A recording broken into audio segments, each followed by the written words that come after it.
Presidente da República, José Ramos Horta, halo reunião do Conselho Superior de Defesa, uma segurança, o recolher com a segurança, vai visitar o Papa Francisco, em Timor-Leste.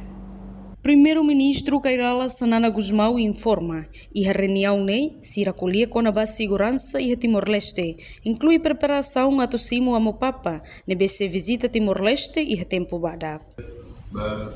No instituto, no responsável do nosso instituto, depois de aceitar a decisão, suspender, começa a diminuir.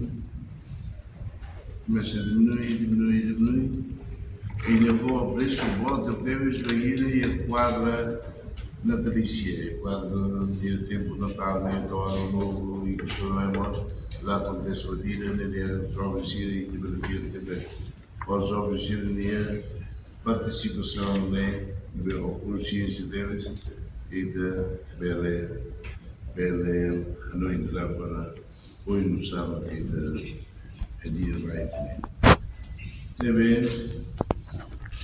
filha você não vê alguns desculpas mas a lei a posição não tem mas poderia renovar de segurança CID os ministérios os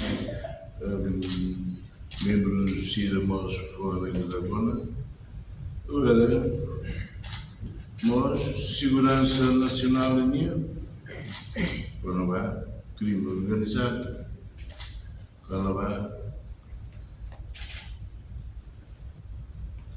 Money Laundering, Canadá, tráfico humano, Canadá, drogas, presidente do Supremo e tudo, atenção, Berené, marcar, e me jornalistas de marcar, tem na casa é manual, consome drogas, para a droga na barra, dedica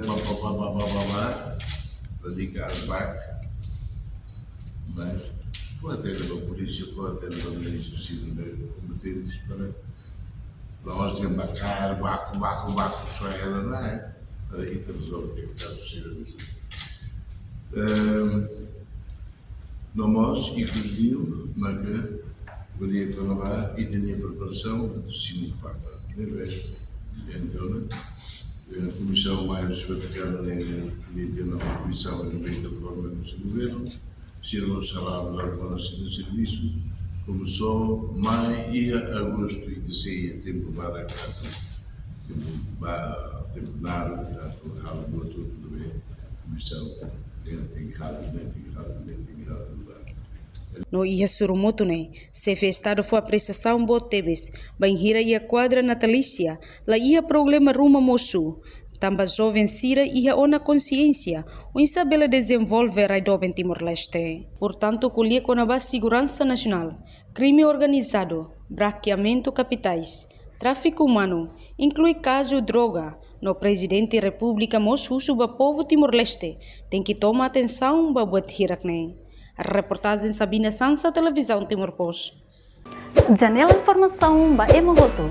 Atua tem informação atual dia Clio. Kita haluha. Haneham botão subscribe, like. Halo comentário no faixa tutang ba media sosial hotu.